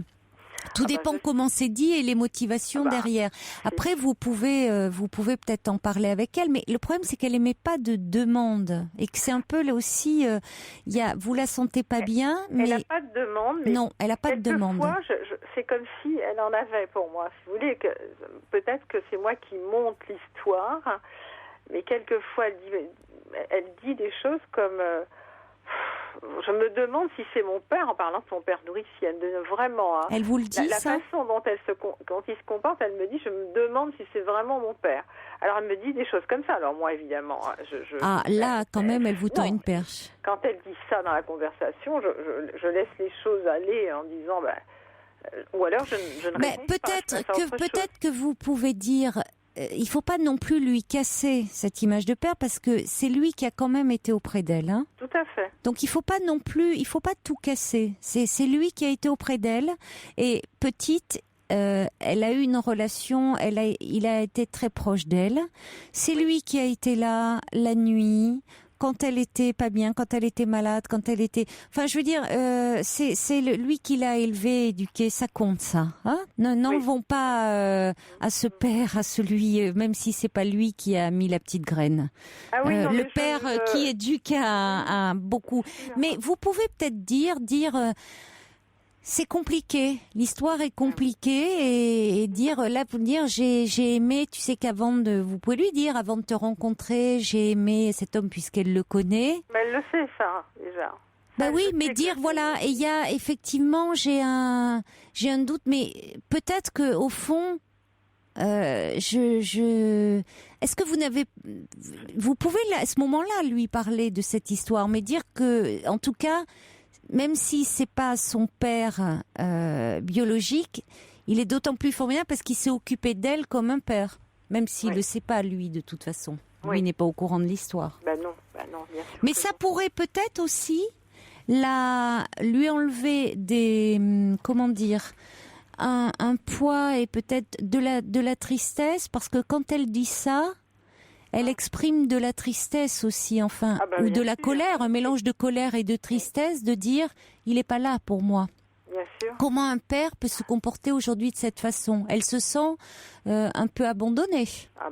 Quand elle dit est-ce que c'est vraiment un père qui se comporterait comme ça? Alors il s'agit pas non plus d'aller à fond dans son sens en disant bah oui, tu as raison, et peut-être qu'au fond c'est pas ton père.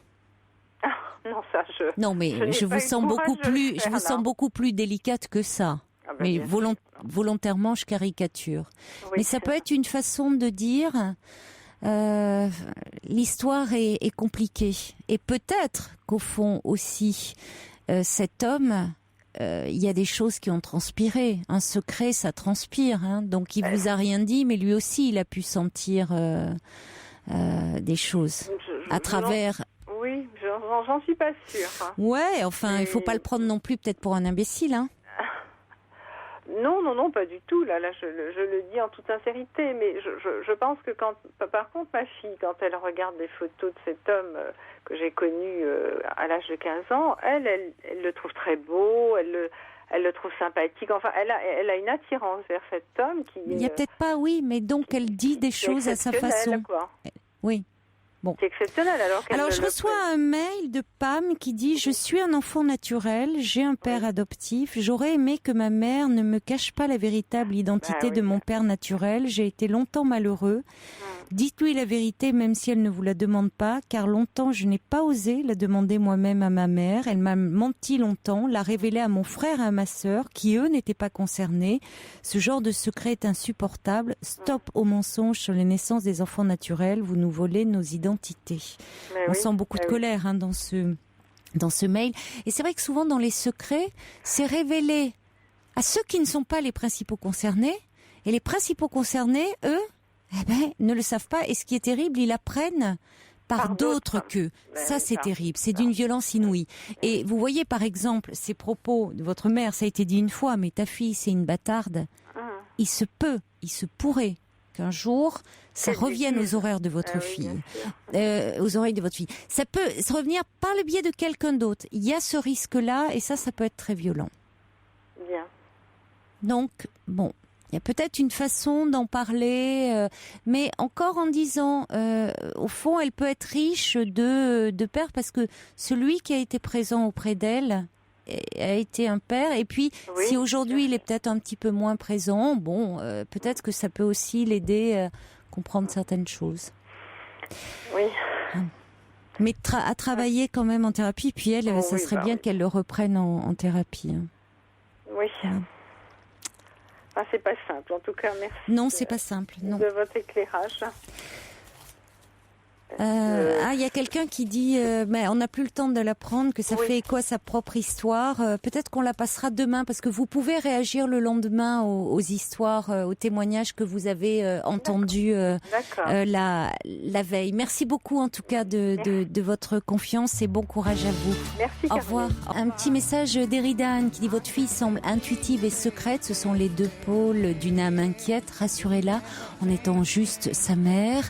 Et puis Fédragé dit justement, il y avait une émission sur la 2 ce soir, secret de famille, c'était bouleversant. Demain, on en parlera, Laurence sera avec nous, on continuera à parler justement des secrets. C'est Annie, me dit-on, Annie, des secrets de famille.